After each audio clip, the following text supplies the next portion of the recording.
અદાણીને લાભ પહોંચાડવા માટે ગુજરાત સરકારે નિયમો વિરુદ્ધ શેડ્યુલ ઓફ પોર્ટ ચાર્જીસમાં કોઈ વધારો ન કર્યો. CAGનું તારણ. અદાણીને લાભ થાય તે માટે નીતિઓ ઘડવામાં આવી. દર વર્ષે 3000 કરોડનો અદાણીને ફાયદો કરાવ્યો અને ગુજરાત સરકારને નુકસાન થયું. CAGએ અતીતમાં વ્યાજ સહિત રકમ વસૂલવા માટે ભલામણ કરેલી હતી, પરંતુ ગુજરાત સરકારે પૈસા વસૂલ્યા નહીં, અદાણીને લાભ કરાવ્યો. ગુજરાત સરકારને દર વર્ષે મોટું નુકસાન અને અદાણીને દર વર્ષે ખૂબ મોટો ફાયદો કરાવ્યો. નરેન્દ્ર મોદીના વહાલા હોવાનો લાભ થયો. અન્ય રાજ્યના બંદરો પર શેડ્યુલ પોર્ટ ચાર્જીસ 3000 રૂપિયા પ્રતિ કન્ટેનર છે, જ્યારે અદાણી ગુજરાત સરકારને આપે છે માત્ર 900 રૂપિયા પ્રતિ કન્ટેનર. દલ્લા તલવાડીનો તાલ છે ગુજરાતમાં. નમસ્કાર, આવાજ જનતા કીમાંથી હું દતેશ ભાવસાર. આજે આપણી સાથે ખાસ મહેમાન મોજૂદ છે, જેમણે ગુજરાતની ઘણી બધી સેવાઓ કરી અને આંકડાકીય રીતે ગુજરાત કઈ રીતે સમૃદ્ધ થાય એ માટે એમણે ખાસા એવા પ્રયાસો કર્યા છે. એમના કાર્યકાળ દરમિયાન, મંત્રી પદ દરમિયાન આપણી સાથે ખાસ આજે મોજૂદ છે બાબુભાઈ મેઘજી શાહ, જે પૂર્વ આપણા નાણામંત્રી છે. બાબુભાઈ, આપનું સ્વાગત છે ખૂબ ખૂબ. બાબુભાઈ, જે મુન્દ્રાનો પોર્ટ અદાણીને દેવામાં આવ્યો છે, એનામાં પોર્ટ ચાર્જીસની જે વાત છે, તો એ દર 3 વર્ષે કે વર્ષે વધારવાની વાત હતી, પરંતુ ગુજરાત સરકારે એ વધારી નથી અને CAGએ એના પહેલાંમાં લખેલું છે કે એનાથી ગુજરાતને ખૂબ જ મોટું નુકસાન ગયું છે. તો એ શું નુકસાન, તમે જરા અમારા દર્શકોને સમજો. અમે અખબારોમાં વારંવાર ખબર આપેલી છે અને અંદાજ સમિતિમાં હું 2003થી તે 2012 સુધી 10 વર્ષ થયું હતું, ત્યારે પણ અવારનવાર એમનું ધ્યાન દોરેલું છે અને એમાં એમની પાસેથી માહિતી પણ મેળવેલી છે કે એમને જે બૂટના ધોરણે built, on, operate and transfer, એટલે એમણે જે ખર્ચ કર્યું હોય એમને મજરે મળી જાય એટલે એની મુદત પૂરી થઈ જાય, 15 આપણે પાછું લઈ શકીએ. અને 30 વર્ષ સુધીમાં જો એ ખર્ચ પૂરું ન થયું હોય તો આપણે એને મજરે પૈસા આપીને પોર્ટ પાછું લેવાના. 30 વર્ષની મુદત માટે આપણે ભાડે આપેલી જગ્યા છે, એટલે 30 વર્ષે આ પોર્ટ આપણને પાછું મેળવી શકાય. હવે આ પોર્ટ ઉપરનું ટોટલી રોકાણ જે છે એ 5100 કરોડ રૂપિયાનું થયેલું છે. એ પછીના જે રોકાણો જે છે ને, એ બંદરની નીતિ પ્રમાણે જે બંદરનો ઉપયોગ કરવાના હોય કે જે વેપારી ધોરણે એને પોતાનું રોકાણ કરી અને નિયત કરેલા ધોરણે ગુજરાત મેરીટાઈમ બોર્ડને કે સંબંધિત જે ઓથોરિટી છે એને ચૂકવણું કરવાનું હોય. જે કેપ્ટિવ, જે રિલાયન્સનું પોર્ટ મોટી ખાવડીનું છે, કેપ્ટિવ યુઝ માટેનું છે, એટલે જેટીની માલિકી આપણી છે, એનો ઉપયોગ એ કરે છે અને જેટી ઉપરનું જે ખર્ચ થયું છે એ મજરે આપણે એને આપી દઈએ, વાળી દઈએ, પછી એનો કન્સેશનલ પીરિયડ પૂરો થઈ જાય છે. તેમ છતાં આજ દિવસ સુધી કન્સેશનલ પીરિયડ ચાલુ રાખવામાં આવેલો છે. અને એટલા માટે થઈ અને એની CAGએ જે 2008થી તેનું સ્પેશિયલ ઓડિટ કરેલું અને એમાં 649 કરોડ રૂપિયા એની પાસેથી વ્યાજ સહિત વસૂલ કરવાનું કીધેલું, એ પણ આજ દિવસ સુધી કરવામાં આવેલા નથી. અને એ રીતે અહીંયા 2003માં જે આપણે ખાનગી એજન્સીને લગભગ 70 લાખ રૂપિયાની ફી આપી અને એની સલાહ પ્રમાણેના ભાવ નક્કી કરવામાં આવેલા. એની અંદર માત્ર ક્રૂડ તેલના ભાવમાં ફેરફાર થયો, બીજાના બધા જ ભાવો કન્ટેનરના જે 1100 રૂપિયા હતા, એમાં દર 3 વર્ષે 20% વધારો થાય, તો અત્યારે કન્ટેનરનો ભાવ 3400 રૂપિયા 40 ફીટના કન્ટેનરનો હોવો જોઈએ, એટલે ભલે માત્ર 700 રૂપિયાનો જ ભાવ છે. સાહેબ, દર્શક મિત્રો, જે મંત્રી છે, પૂર્વ મંત્રી શ્રી કહે છે, જરા વિશેષ સમજવાની જરૂર છે કે જે તે વખતે જે 900 રૂપિયા ચાર્જ હતા પ્રતિ કન્ટેનર, 1100 રૂપિયા ચાર્જ હતા, એનામાં દર 3 વર્ષે 20%નો વધારો થવો જોઈએ. વધારો તો થયો નહીં, પણ એમાં ઘટાડો થયો અને ગુજરાતની સરકારને, એટલે કે મને અને તમને નુકસાન થયું છે. એ સત્ય છે. અને આશ્ચર્યજનક રીતે 2012માં 3 વધારા, 2006, 2009 અને 2012માં 3 વધારા કરવાથી દૂરી બનાવી અને 50% કરતાં વધુ ઘટાડો કરવામાં આવેલો. આ ઘટાડો કોના લાભાર્થે છે એ માટેનું પણ ધ્યાન દોરેલું કે ઘટાડો થવાને કારણે જે સેટઅપની અંદરના પૈસા જે કપાય એ ઓછા કપાતા હોય, એટલે આ અદાણીનું જે એનું 30 વર્ષે આપણે પોર્ટ પાછું ભરવાનું હોય એ એની મુદતમાં એને ઓટોમેટિકલી કંઈક આપણે પૈસા ભરવાના આવે. પણ થયું એવું કે ટ્રાફિકની ઉત્તર ભારતનો બધો ટ્રાફિકની સગવડ ત્યાં ઉતારવાની કન્ટેનરની વધુમાં હોય. મુંબઈ પછીનું કન્ટેનરની જેટીઓ વધુમાં વધુ મુન્દ્રામાં છે. કંડલામાં માત્ર એક જેટી છે, બીજી ખાનગી જેટી હવે દુબઈ પોર્ટ વર્લ્ડ કરી રહ્યું છે. દુબઈ પોર્ટ વર્લ્ડનો જે કરાર દીનદયાળ પોર્ટ સાથે જે થયેલો છે એમાં બધું જ ખર્ચ દુબઈ પોર્ટ વર્લ્ડ કરશે અને એક કન્ટેનરના એ 6,000 રૂપિયા દુબઈ પોર્ટ વર્લ્ડ અને દીનદયાળ પોર્ટને ચૂકવશે. એટલે 20 લાખ કન્ટેનરની હરીફરીની અંદર 1200 કરોડ રૂપિયાનું ચૂકવણું થશે. બાબુભાઈ પણ અહીં આપણે મુન્દ્રા બંદર, અદાણીનું મોટી ખાવડીનું ક્રૂડનું ઇમ્પોર્ટ અને પેટ્રોલિયમ પ્રોડક્ટનું એક્સપોર્ટ કરતું બંદર અને એના સિવાયના બધા જે ગુજરાતના બંદરોની બધી જ 40 કરોડ ટનની આવક જે છે ને એ 300 કરોડ રૂપિયા સુધી સીમિત. એટલે 10 રૂપિયા પણ ટનનો ભાવ આપણને મળતો નથી. સાચી વાત છે. કન્ટેનરની આપણે ગણીએ તો 40 કરોડ ટન કન્ટેનર જો મુન્દ્રાની અંદર આવતા હોય એમાં 20 ફૂટના પણ હોય અને 40 ફૂટના હોય. 40 ફૂટના કન્ટેનરો અડધા ગણીએ તો 20 લાખ કન્ટેનરો હોય તો એની 600 કરોડ રૂપિયાની આપણી આવક થવી જોઈએ. કારણ કે 20 લાખની 3,000 ગણીએ તમે, 3,000 ગણી 600 કરોડની આવક થવી જોઈએ. અને બીજી મળીએ તો બધું મળી અને લગભગ 700-800 કરોડ રૂપિયાની માત્ર કન્ટેનર ટ્રાફિકની મુન્દ્રાની આવક હોય. પછી કોલસો ઇમ્પોર્ટ થાય છે એની જુદી આવક હોય. ત્યાં ક્રૂડ આવી અને આર્સેલર મિત્તલનું ક્રૂડ ત્યાંથી ઉતરીને ભટિંડા સુધી જાય છે, ત્યાં એ બધાની આવક જોઈએ તો આજે લગભગ 20 કરોડ ટનની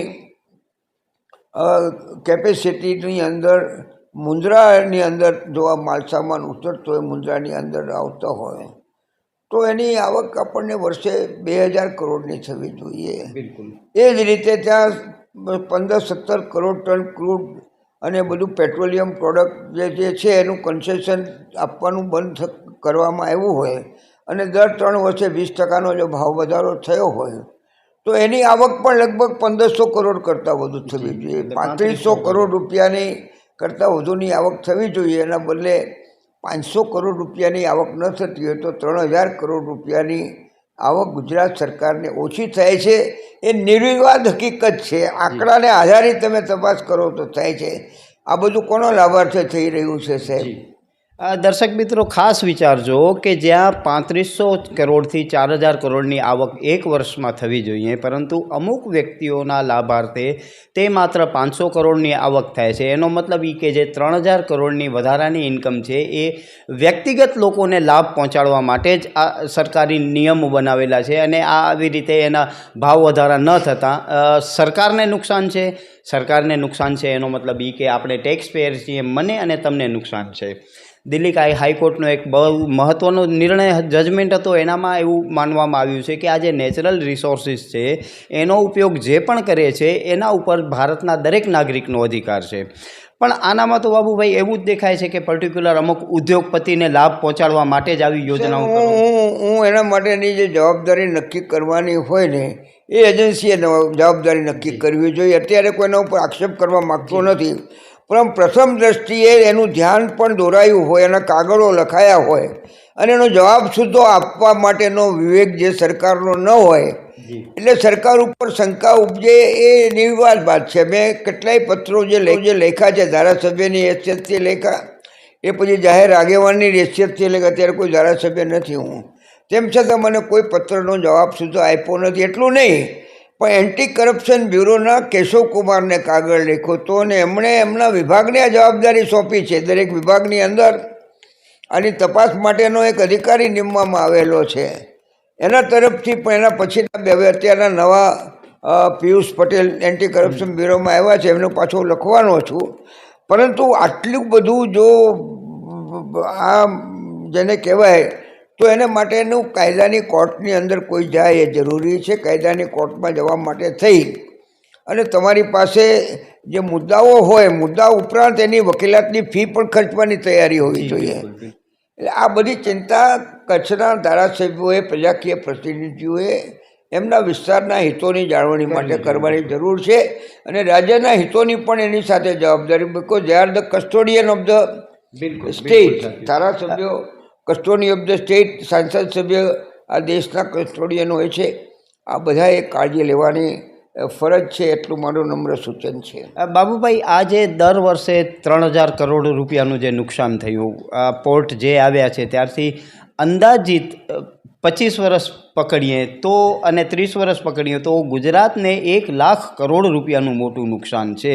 હવે એની ગણતરી નથી, પણ હું તમને કહું કે 2003માં આપણો ટ્રાફિક જે છે ને એ 9 કરોડ ટનનો હતો. ગ્રેજ્યુઅલી વધતો ટ્રાફિક થયો, એટલે બધાનું એવરેજ આપણે ગણીએ તો 40 કરોડ ટનની જગ્યાએ તમારો 25 કરોડ ટનનો પણ તમે જો ટ્રાફિક ગણો ને તો વાર્ષિક સરેરાશ આવક 2500 કરોડ રૂપિયાની તમારે 2006થી કરીને ગણીએ, 2006 થી 2023 સુધીની 17 વર્ષની તમારી આવક 2500 કરોડ રૂપિયાની તમારી ગણાવી જોઈએ કરીને. તો આ એટલે 17 વર્ષની આવક તમારી લગભગ 30-35 હજાર કરોડની આવકમાંથી તમારી આવક જે નોંધાણીઓ બાદ કરો તો ઓછામાં ઓછા 30,000 કરોડ રૂપિયા રાજ્યની તિજોરીમાં ઓછા આવ્યા છે એવો મારો અંદાજ છે.